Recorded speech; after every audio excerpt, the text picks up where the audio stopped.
Smith's Cove a toujours été connu comme l'endroit où les gens trouvaient plus de questions que de réponses. Pendant des années, les équipages sont arrivés avec de l'espoir dans les yeux et sont repartis avec rien d'autre que du matériel couvert de boue, des budgets épuisés et une frustration encore plus profonde. Chaque fouille semblait révéler un autre mystère au lieu d'une percée, et beaucoup avaient commencé à croire que cet endroit était maudit. Mais, cette fois, tout a changé au moment où Parker Schnabel est intervenu, et même Rick Lagina est resté sans voix alors que les événements se déroulaient d'une manière à laquelle personne ne s'attendait. Selon les rapports, les chiffres provenant de Smith's Cove étaient presque impossibles à croire. En quelques semaines seulement, près de 300 à 500 onces d'or auraient été récupérées chaque jour, et lorsque les experts ont commencé à estimer la valeur totale de la découverte, le total a grimpé jusqu'à la somme étonnante de 400 millions de dollars. Pour comprendre à quel point cela semble incroyable, la plupart des équipes minières se battent pendant une saison entière juste pour gagner entre 5 et 10 millions de dollars. Parker semblait tirer une richesse qui changeait sa vie d'un seul endroit, et il est devenu clair que c'était bien plus qu'une simple chance. Cette opération repose sur la précision, la planification et une exécution implacable. Les installations de lavage avancées fonctionnaient jour et nuit, les équipements lourds ne s'arrêtaient jamais de bouger, et chaque décision était étayée par des données calculées plutôt que par un optimisme aveugle. Le plus grand choc est survenu lorsque Rick lui-même a admis qu'il n'avait jamais rien vu sur Oak Island qui puisse se comparer à cette ampleur de découverte. Et soudain, une question terrifiante a commencé à planer dans tous les esprits, si ce n'était que le début: combien de trésors encore enfouis sous Smith's Cove. Ce qui a rendu cette histoire encore plus fascinante, c'est l'histoire de la Terre elle-même. Smith's Cove a passé près de 2 siècles à se bâtir une réputation comme l'un des lieux les plus frustrants de l'histoire de la chasse au trésor.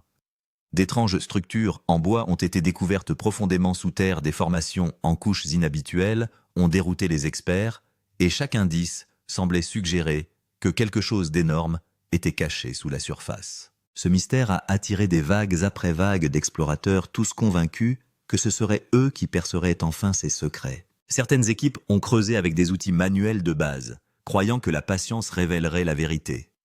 D'autres ont apporté des machines massives et des millions de dollars de financement, convaincus que la technologie moderne réussirait là où les générations précédentes avaient échoué.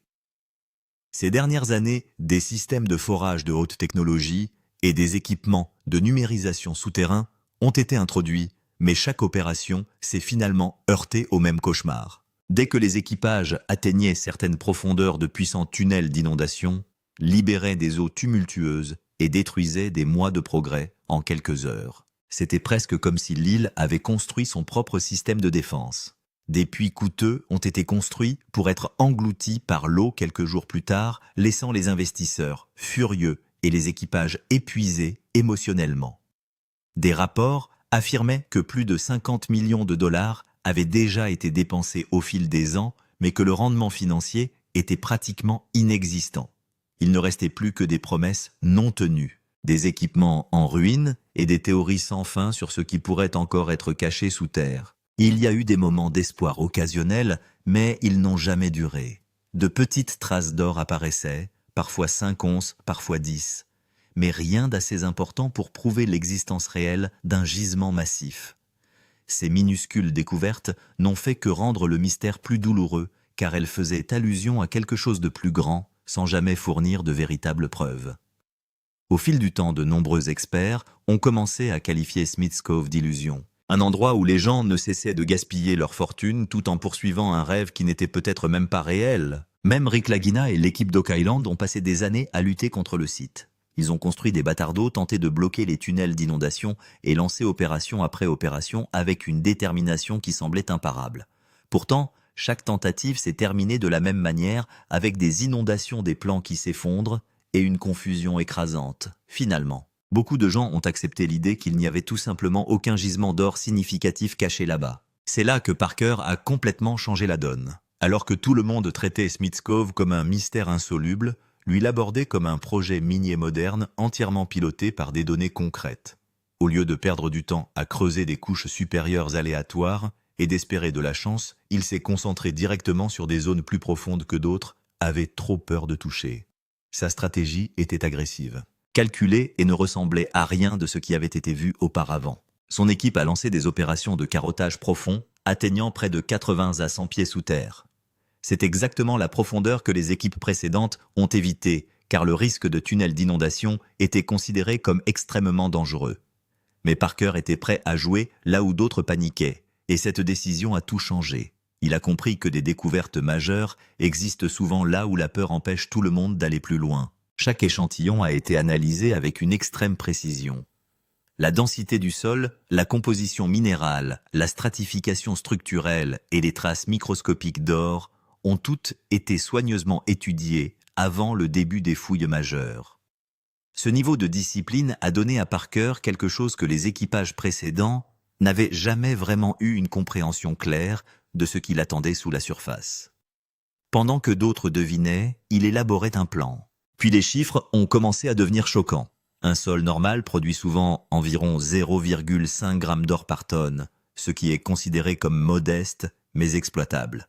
Les rapports de Parker ont commencé à montrer des concentrations plus proches de 2 à 3 grammes par tonne. Et tout à coup, l'ensemble de l'opération est passé à un autre niveau d'excitation. Ces chiffres suggèrent que quelque chose de bien plus précieux était enterré sous Smith's Cove. Pour en arriver là, Parker aurait dépensé près de 2 millions de dollars rien qu'en tests et en forage. Ce genre d'investissement a terrifié certains car il n'y avait toujours aucune garantie. Beaucoup pensaient qu'il risquait tout sur une théorie qui pourrait s'effondrer du jour au lendemain. Mais Parker a compris que la vraie fortune appartient souvent à ceux qui sont prêts à dépenser de l'argent avant d'en gagner. La première véritable avancée a eu lieu lorsque des échantillons plus profonds ont été envoyés au laboratoire. La plupart des membres de l'équipage s'attendaient à un autre résultat mineur, peut-être 5 ou 10 onces, comme les découvertes précédentes. Au lieu de cela, les rapports de laboratoire sont revenus avec des chiffres si élevés que les techniciens auraient effectué des tests supplémentaires parce qu'ils pensaient qu'il devait y avoir une erreur. Personne n'était préparé à ce qu'ils voyaient. Certains échantillons ont montré des concentrations d'or comprises entre 3 et 5 grammes par tonne. C'était bien au-delà de ce que l'on attendait de cet endroit, et cela a immédiatement confirmé qu'il ne s'agissait pas d'un terrain ordinaire. Les estimations suggèrent que si la couche se poursuivait sur une zone plus large, elle pourrait générer 3 à 4 onces d'or pour chaque centaine de mètres cubes traités. Soudain, des années d'échecs ont commencé à ressembler à la préparation de quelque chose d'historique. Puis est arrivé le moment qui a tout changé pour toujours. Un petit essai a été réalisé en utilisant une quantité limitée de matière extraite dans une installation de lavage. Tout le monde s'attendait à des chiffres modestes, mais le nettoyage final a livré environ 25 à 30 onces d'or. En quelques heures, seulement près de 50 000 à 60 000 dollars d'or sont apparus et tout l'équipage est resté là dans un silence stupéfait. Ce silence s'est rapidement transformé en pure adrénaline. Les visages qui semblaient épuisés depuis des années s'illuminèrent soudain d'incrédulité et d'excitation. Ce n'était plus une théorie ni une autre expérience ratée. C'était devenu une véritable découverte ayant le pouvoir de réécrire tout ce que les gens croyaient à propos de Smith's Cove. Même Parker a semblé stupéfait par ce qui s'est passé, mais il a immédiatement réagi. Il a ordonné davantage de forages de tests et d'échantillonnages supplémentaires pour déterminer s'il s'agissait simplement d'une poche isolée ou de quelque chose de beaucoup plus grand. Il a refusé de célébrer trop tôt parce qu'il comprenait à quel point les faux espoirs peuvent être dangereux dans le secteur minier. À mesure que de nouveaux échantillons arrivaient, un modèle puissant commençait à émerger. La riche zone aurifère n'était pas isolée dans un seul petit endroit. Elle s'est poursuivie dans plusieurs domaines, prouvant que cette découverte avait une réelle ampleur. À chaque nouveau résultat, l'enthousiasme au sein du camp devenait plus fort. En quelques jours, des essais ont commencé à produire entre 100 et 150 onces d'or par jour. Cela se traduisait par environ 200 000 à 300 000 dollars par jour. Et cela était toujours considéré comme un test. Le plus choquant était que tout cela provenait de couches plus profondes, suggérant que la surface n'avait révélé qu'une fraction de la véritable histoire.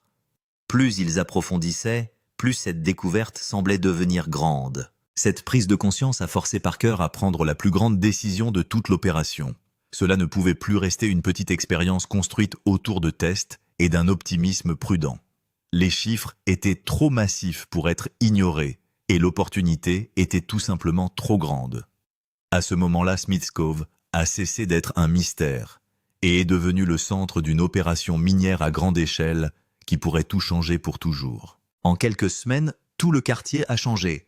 Alors qu'auparavant, on ne voyait qu'une ou deux machines 4 à 5 sites actifs fonctionnent désormais en même temps. Chaque site avait son propre rôle. Certains enlevaient les morses-terrains, d'autres creusaient continuellement pour atteindre les couches profondes et d'autres encore avaient des usines de lavage qui traitaient le sol jour et nuit. Tout était tellement organisé que chaque heure était suivie. Parker a constitué une équipe de plus de 200 travailleurs. Opérateurs, mécaniciens, ingénieurs, contremaîtres, chacun était figé dans son rôle. Et le plus important, cette opération se déroulait 24 heures sur 24 et 7 jours sur 7. De jour comme de nuit, les machines ne s'arrêtaient pas une seule seconde. Parce qu'ici, chaque minute signifiait de l'or. Si nous parlons de chiffres, environ 40 à 50 millions de dollars ont été investis rien que dans la configuration.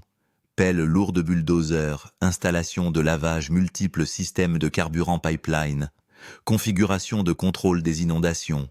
Tout était au top niveau. Le coût quotidien du carburant atteignait à lui seul 20 000 à 30 000 dollars. Et le coût opérationnel quotidien total dépassait 50 000 dollars. Mais Parker Schnabel avait une vision claire. Si le dépôt ci-dessous était aussi important que les données le suggéraient, alors cette dépense n'était de rien. Il a conçu chaque site de manière à atteindre une efficacité maximale. Par exemple, un site était dédié uniquement au sol à haute teneur où une production directe de 300 à 400 onces par jour arrivait. Un autre site ciblait des couches plus profondes où la quantité était plus faible, mais l'or était beaucoup plus riche. Peu à peu, l'ensemble de Smith's Cove a commencé à ressembler à une zone industrielle. Partout, il y avait le bruit des machines, le mouvement des camions et des lumières vives. Ce n'était plus un simple site minier. C'était devenu un système complet où tout fonctionnait par calcul. Et c'était la plus grande différence. Alors que d'autres mineurs dépendent d'un seul site Parker, travaillaient sur plusieurs fronts en même temps. Si un site ralentissait, un autre compenserait. Cela signifiait que la production ne s'arrêterait jamais. Maintenant, les chiffres ont également commencé à augmenter rapidement. Plusieurs jours, la production combinée a dépassé 500 onces par jour. Cela représente 1 million de dollars d'or par jour. Et ce n'était que le début. Explosion de production quotidienne. À mesure que les opérations s'accéléraient, la production à Smith's Cove atteignait un niveau qui choquait tout le monde. Au début, la production était d'environ 300 à 400 onces par jour, ce qui était déjà un chiffre important. Mais en quelques jours, elle est passée à 500 onces par jour. Cela représente près d'1 million de dollars d'or chaque jour. 500 onces multipliées par 2000 dollars l'once. Environ 8 à 9 roupies de base par jour. Et cela ne s'est pas arrêté là. Certains jours de pointe, la production a même dépassé les 600 onces, parfois autour de 650 onces, voire même près de 700 onces. Ces chiffres peuvent paraître énormes, mais sur le terrain, la situation était encore plus intense. Les machines fonctionnaient toutes les heures. Les camions apportaient constamment de la terre et les usines de lavage extrayaient l'or sans arrêt. Si l'on calcule la production hebdomadaire, elle atteignait environ 3000 à 3500 oncées. Cela représente environ 6 à 7 millions de dollars d'or en une seule semaine. C'était le même endroit où rien d'important n'avait été trouvé depuis des années. Et désormais, des records étaient battus chaque semaine. Pour l'équipage, cela a apporté à la fois enthousiasme et pression. D'un côté, chacun avait le sentiment de faire partie de quelque chose d'historique. Mais d'un autre côté, la vitesse était devenue si intense qu'elle devenait difficile à contrôler. Si ne serait-ce qu'une seule machine s'arrêtait, une plus grande partie de la chaîne serait affectée. Parker vérifiait les chiffres chaque jour, procédant à des ajustements pour maintenir le flux stable. Mais au fond, une question commençait à surgir. Cette production resterait-elle stable ou pourrait-elle chuter brutalement? Lorsque tous ces chiffres ont commencé à sortir 300, 500 et même 600 onces par jour, l'impact le plus important a été sur Rick Lagina, la même personne qui avait passé des années à creuser sur Oak Island, dépenser des millions de dollars et traiter même les plus petites découvertes comme de grands moments, se trouvait maintenant à Smith's Cove face à une réalité complètement différente. Au début, Rick n'arrivait même pas à y croire. Il pensait que ce n'était peut-être qu'un pic temporaire, juste quelques jours de chance. À Oak Island, où même une petite découverte de 5 à 10 onces suscitait l'enthousiasme, après des mois d'efforts, ici 500 onces sortaient en une seule journée. Cela signifie que ce qui n'a pas pu être trouvé là-bas depuis des mois a été retiré ici en quelques heures seulement. Lorsque Rick Lagina a vu le nettoyage proprement dit des centaines d'onces d'or disposées ensemble dans la salle d'or, son expression a complètement changé. D'abord, il y a eu l'incrédulité, puis le silence, et lentement l'acceptation. C'est à ce moment-là qu'il a réalisé que ce que Parker Schnabel faisait ne consistait pas seulement à creuser, mais à une opération de niveau supérieur. Rick a même dit à un moment donné que nous avions passé des années à Oak Island à essayer de découvrir l'histoire, mais Parker est en train d'écrire l'histoire ici. Cette comparaison en elle-même était énorme. Oak Island est un mystère où chaque étape comporte son lot d'incertitudes. Mais l'approche de Parker était complètement différente. Données machine et exécution agressive. Il est devenu clair pour Rick que ce n'était pas une question de hasard, c'était une question de calcul. Petit à petit, le point de vue de Rick a commencé à changer. Au début, il y voyait une expérience risquée, mais maintenant il commençait à penser que cette découverte pourrait vraiment être quelque chose de grand. En même temps, une question lui trottait dans la tête. Si autant d'or sort en ce moment, le gisement durera-t-il longtemps, ou pourrait-il s'épuiser soudainement 400 millions de dollars? Calcul, répartition du jackpot. Vient maintenant la partie qui a fait de toute cette opération une légende, le calcul de 400 millions de dollars. Lorsque la production quotidienne s'est stabilisée autour de 400 à 500 onces, l'équipe de Parker a commencé à faire des projections pour toute la saison. Si l'on suppose une moyenne de 450 onces par jour et une saison minière d'environ 5 à 6 mois, soit environ 150 à 180 jours, le total s'élève à environ 70 000 à 80 000 onces. Mais après avoir ajouté quelques zones à haute teneur, l'estimation a encore augmenté, montrant un potentiel de 150 000 à 200 000 onces. Maintenant, faites le calcul simple. Si le prix de l'or est d'environ 2 000 $, l'once 150 000 onces 16, équivalent à 300 millions de dollars. 200 000 onces 16, équivalent à 400 millions de dollars. Cela signifie qu'un jackpot de cette ampleur pourrait provenir d'un seul endroit. Ces chiffres n'étaient pas seulement énormes, ils avaient le potentiel de changer les normes de l'industrie. Maintenant, comparez ceci. Des mineurs comme Tony Beats atteignent environ 8 millions de dollars lors de leur meilleure saison. Rick Ness reste autour de 5 millions de dollars et l'équipage d'Hoffman se bat parfois en dessous de 3 millions de dollars. Pendant ce temps, Parker parle de 300 à 400 millions de dollars pour un seul projet. L'écart est si énorme qu'il semble presque incroyable. Mais les chiffres de Parker n'étaient pas des suppositions. Ils étaient basés sur des données de production réelles, des rapports de forage et une récupération quotidienne. C'est pourquoi même les experts ont lentement commencé à accepter qu'il ne s'agissait pas d'une exagération, mais d'un scénario rare mais possible.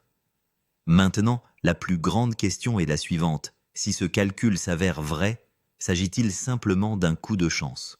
Ou Parker a-t-il créé un modèle minier qui pourrait changer l'ensemble de l'industrie dans les années à venir, mais aussi massive que paraissait cette opération, son risque était tout aussi grand. De l'extérieur, tout semblait fluide, 500 oncés par jour, soit 1 million de dollars d'or par jour. Mais la réalité intérieure était différente. Chaque jour, entre 50 000 et 60 000 dollars étaient dépensés. Carburant, entretien, salaire des ouvriers, réparation de machines, tout est inclus. Cela signifie que si la production diminuait, ne serait-ce qu'un seul jour, la perte se chiffrerait instantanément en centaines de milliers de dollars. Le plus grand danger était la panne de la machine. Les excavatrices lourdes et les installations de lavage fonctionnaient 24 heures sur 24, 7 jours sur 7, ce qui impliquait une pression constante sur elles.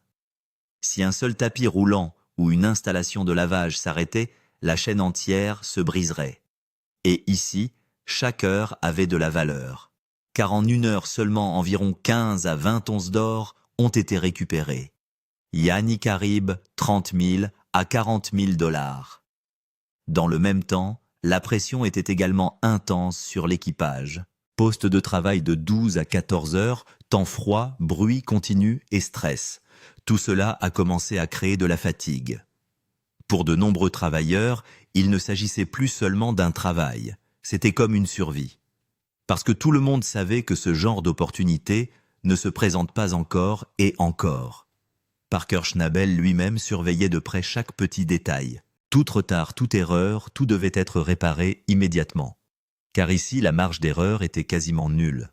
Si un tunnel d'inondation redevenait actif, ou si une panne majeure survenait, l'ensemble de l'opération pourrait être interrompu. Et c'est à ce moment-là qu'en plus de l'excitation, la peur a également commencé à grandir. Les chiffres étaient élevés, mais les risques étaient encore plus grands.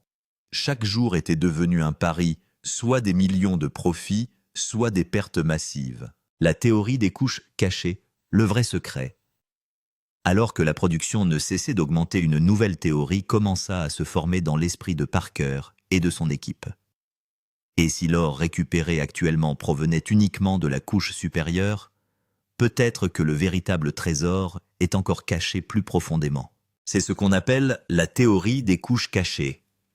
Dans le monde minier, il existe un concept très célèbre connu sous le nom de théorie de l'or ancien. Cela signifie qu'il y a des milliers d'années, lorsque les rivières coulaient, elles transportaient de lourdes particules d'or et les déposaient profondément sous terre. Au fil du temps, de nouveaux sols et couches se sont formés au-dessus, mais la couche riche d'origine est restée exactement là où elle se trouvait. Et souvent, cette couche se trouve entre 80 et 120 pieds de profondeur. Les données de forage de Parker montraient quelque chose de très similaire. Lorsque des échantillons de 80 à 100 pieds ont été analysés, les concentrations d'or ont soudainement augmenté, là où les couches supérieures contenaient environ 2 à 3 grammes par tonne. Les échantillons plus profonds ont commencé à montrer 6 à 8 grammes par tonne. Cela signifiait clairement que le sol en contrebas était beaucoup plus riche. Lors de certains essais de coupe, il a également été observé qu'à mesure que l'on creusait plus profondément, la taille des particules d'or commençait à augmenter. Les petits flocons étaient remplacés par des pépites. Et c'est l'un des signes les plus importants de la proximité de la source. Cela signifie que l'or ne s'est pas contenté de couler ici, mais qu'il s'est en fait installé ici. Si l'on regarde les chiffres, la couche supérieure produisait déjà 300 à 400 onces par jour. Mais si la couche la plus profonde et la plus riche est entièrement atteinte, la production pourrait atteindre 700 à 800 onces par jour. Cela représente un potentiel de plus de 1 500 000 $ par jour. À partir de là, Parker Schnabel a lentement commencé à se concentrer. Désormais, il ne s'intéressait plus seulement à la production actuelle, mais travaillait également à des forages plus profonds et à de nouvelles cibles. Parce que si cette théorie s'avérait vraie, Smith's Cove ne resterait pas seulement une mine prospère. Cela deviendrait un système d'or à plusieurs niveaux. Et le plus important, quel que soit l'or récupéré jusqu'à présent, pourrait n'être qu'une partie de l'histoire complète. La couche supérieure n'a montré que le chemin. Le véritable trésor pourrait encore être caché à moins de 100 pieds. Lorsque les chiffres de production de Smith's Cove ont commencé à sortir 300, 500 et même 600 onces par jour, l'ensemble de l'industrie minière a été ébranlé. Au début, personne n'y croyait. D'autres mineurs pensaient qu'il s'agissait simplement d'un battage publicitaire ou que les chiffres étaient exagérés. Car la réalité est que la plupart des opérations atteignent entre 4000 et 8000 onces sur une saison complète. Et ici, Parker parlait de 500 onces par jour. Même dans le camp des mineurs expérimentés comme Tony Bates, la discussion a commencé. Certaines personnes l'ont clairement dit, ce n'est même pas possible. Dans l'équipe de Rick Ness également, il y avait des doutes. Ils pensaient qu'il pourrait s'agir simplement d'un pic à court terme et que les chiffres diminueraient après quelques jours. Mais les données provenant du côté de Parker ont continué à montrer la même tendance. La production est restée stable sans baisse. À partir de là, les choses sont passées au niveau suivant. Parker lui-même a décidé de faire appel à des auditeurs indépendants. C'était un grand pas en avant, car si les chiffres s'avéraient erronés, toute sa crédibilité aurait pu être détruite. Les auditeurs sont arrivés, ont inspecté le site vérifié, les machines, vérifié le rendement de l'usine de lavage, et plus important encore, ils ont personnellement observé le processus de nettoyage de l'or.